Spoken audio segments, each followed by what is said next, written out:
Hi, I'm Rick at Rick Turns, and today's video is... Hello, I'm Rick Morris, and this is the Rick Turns channel. It's a hot day here in the workshop. I've got a piece of white oak here, and this is going to become a bowl with some kind of embellishment on it. Haven't quite decided what yet. Wood's been down for about a year, maybe a year and 3 months, I think.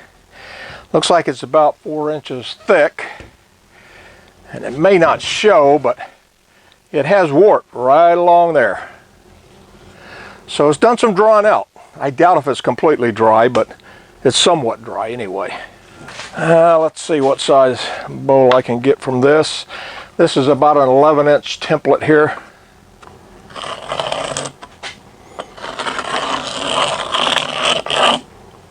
I want to make this kind of a shallow bowl. That's why I'm starting with this is probably my thinnest chunk of log sitting around the workshop. So now I need to take this over to the bandsaw, saw that out, get rid of as much of that waste wood as I can. So let's go over to the bandsaw and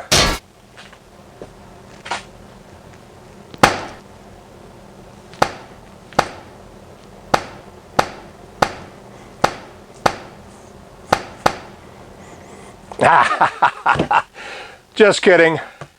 You didn't know I'm an accomplished Mimi as well as a wood turner. So all jokes aside, let's go over to the bandsaw. Wow, that's really going to cost me. I had to rent that plate of glass.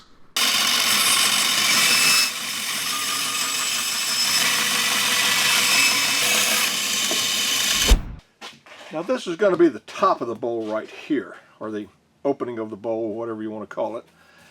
And this is going to be the bottom of the bowl. So normally I would mount it here on a screw chuck. But as you can see right there, it's pretty uneven here. And it would take quite a lot of planing or anything else to get an even place for my chuck to fit on there so that it wouldn't wobble. The bottom of the bowl, which I would normally turn first to get a recess or a tenon, it's quite flat. So I'm going to start off with my screw, my woodworm screw in here. This will put the back against the headstock of the lathe. I'll turn this flat. Then I'm going to flip it around and actually turn a recess for my chuck. Oh yeah, power!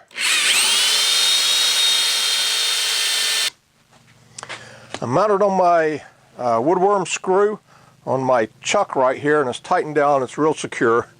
First thing I'm going to do is get it in round on this surface, and then I'm going to flatten this out all the way across. So we're clear there. Alright, I'm close to 700 RPM without vibrating too much.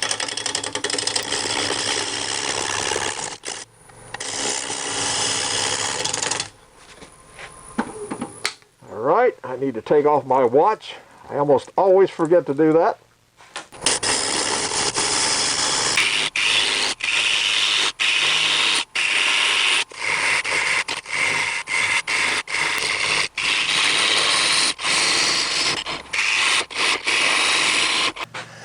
Now, flip it around, put it on the woodworm screw on this side.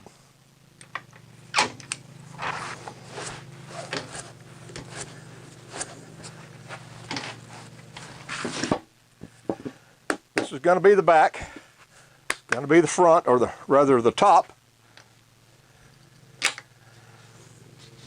And I'm going to get this tightened down.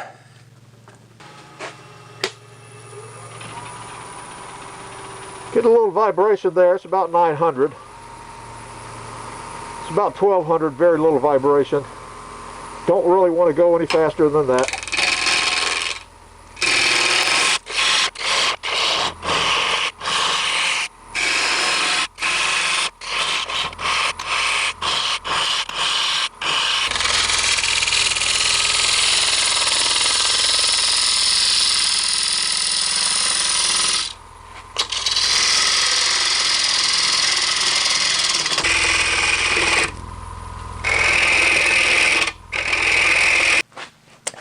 Now I've got the bottom back here, top of the bowl up here.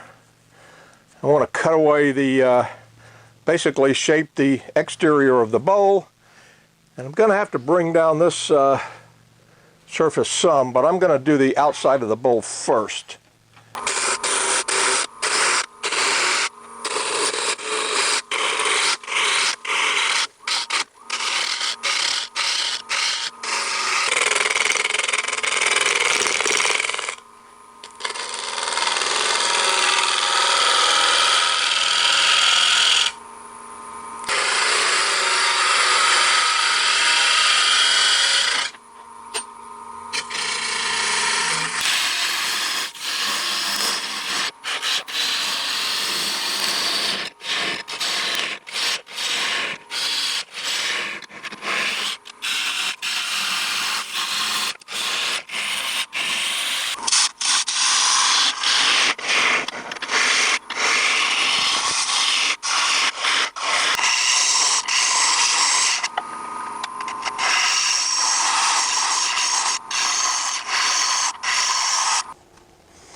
Okay, now I need to see if I need to put it in the drying box for a while. This chunk of wood has been sitting in my workshop for 2 years, measuring at 12% moisture content. Going to measure on the outside of this bowl here. See, where's the grain running? Right through there. 11.8%. Try the other side too. This is a very inexpensive moisture meter. Never quite sure whether to trust it or not, but in this case it seems to be reading pretty consistent.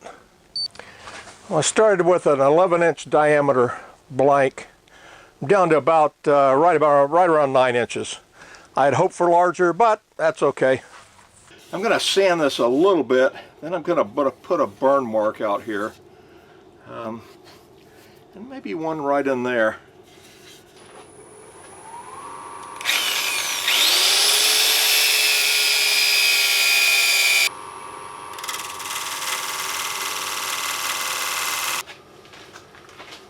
I think you can see my usual burning tool is not going to work in there.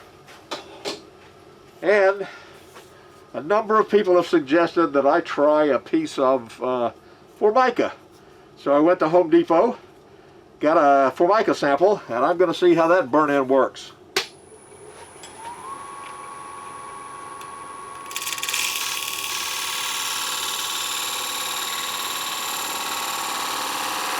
I'm going to put in another one. I mean, if one is good, two's got to be twice as good, right?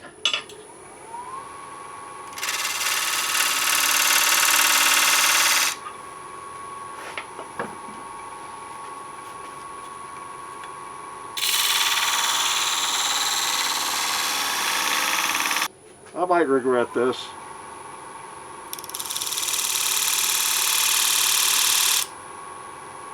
There's my groove.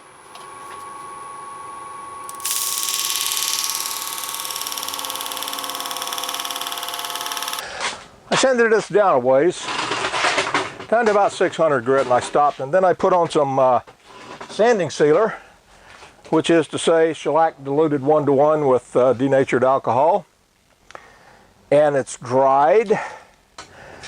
Here is my template, purchased at Michael's, which is a lot like Hobby Lobby. I am going to tape it in place so it doesn't move around too much. All right, my template's in place. This is the sizing right here. Let's see, Speedball metal leaf, adhesive size. Let it dry for 30 minutes. Which seems excessive. It doesn't seem to take that long, but I'm going to follow the instructions exactly. Got a little soft brush here. And okay, now just going to dab it on right over each opening in the template here, or the pattern rather. Also some little dots in there that, oh well, I'll put sizing on them too. We'll see what happens. Maybe it'll hold.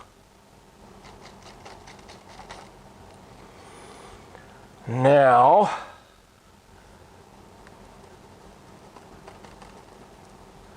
I'm going to pull the template off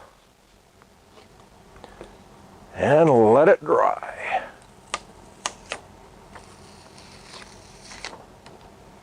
I'll be back in 30 minutes.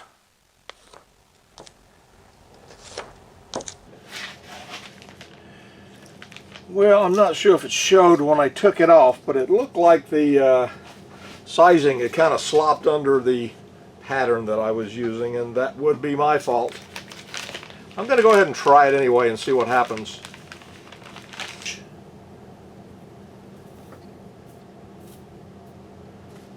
And now I'm just going to gild down on this.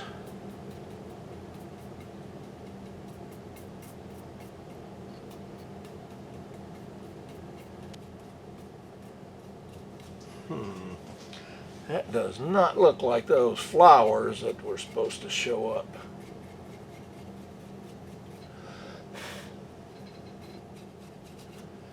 Well, that did not turn out real well.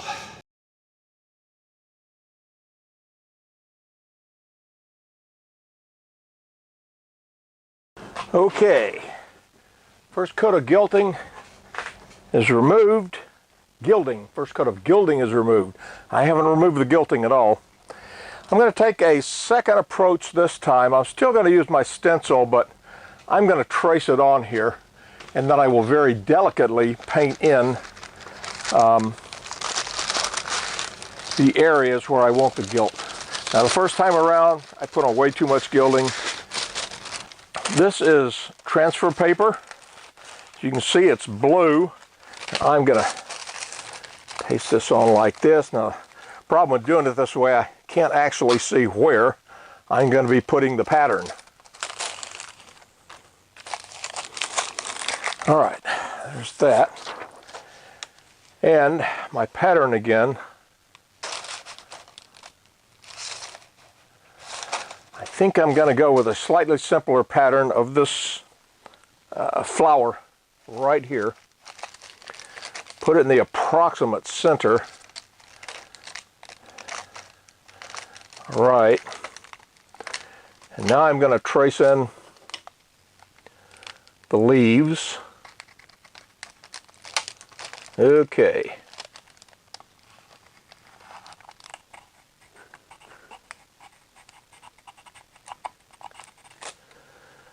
Okay. I'm going to very carefully move it up a little bit and see if I've got a good pattern. Yeah, except I'm not on center.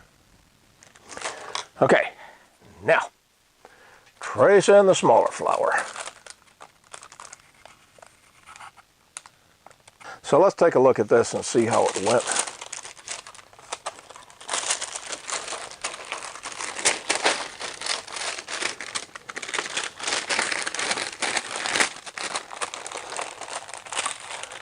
And that actually looks pretty good. You can see my smaller flower is kind of overlapped into the larger flower.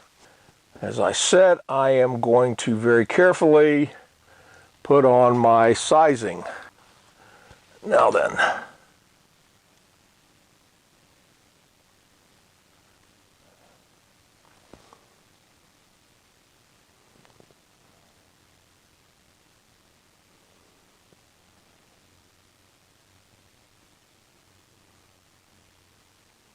Well, it's been 30 minutes.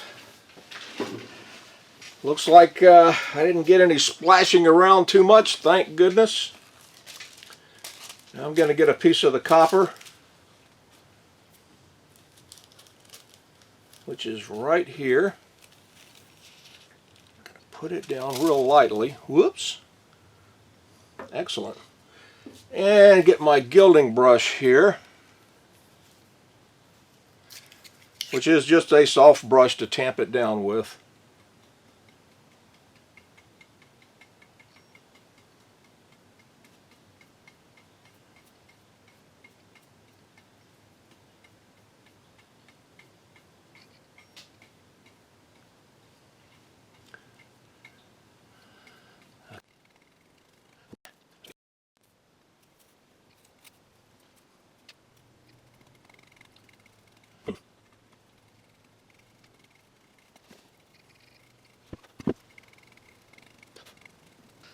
Well, as you can see right here, this is the leaf that overlapped, and it actually doesn't look too bad. Most of this isn't too bad, but still got a couple of ragged places.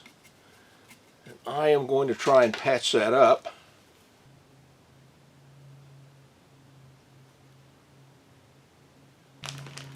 And now to get some of this gilding foil, put it back on the areas.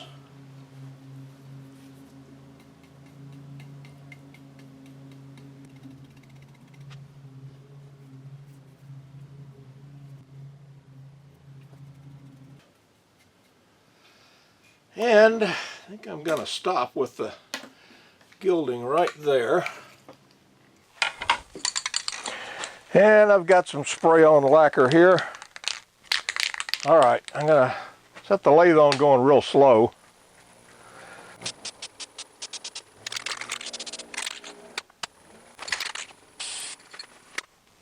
I think I'm going to give that about 20 minutes. And then I'll come back and spray on a little bit more. And I've got my big old faceplate on here. You can see this is that 1/2 inch recess. I need to turn away a lot of it right here.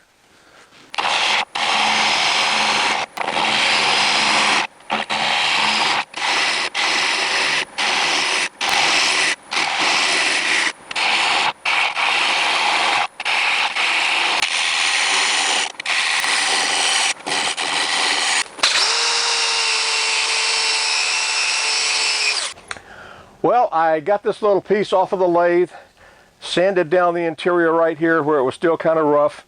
So it's a nice even thickness all the way through now. After I turned it down some more, got rid of that 1/2 inch worth of recess for the chuck. And so this is about as finished as it's going to get. I put some lacquer down here, and it turned out okay. The platter itself, the wood looks great. Unfortunately, the gilding on the inside in the shape of flower petals just didn't turn out too well. Maybe we weren't intended to have gilded flowers on oak bowls. You never can tell. Or maybe I just still can't do gilding. See you next video.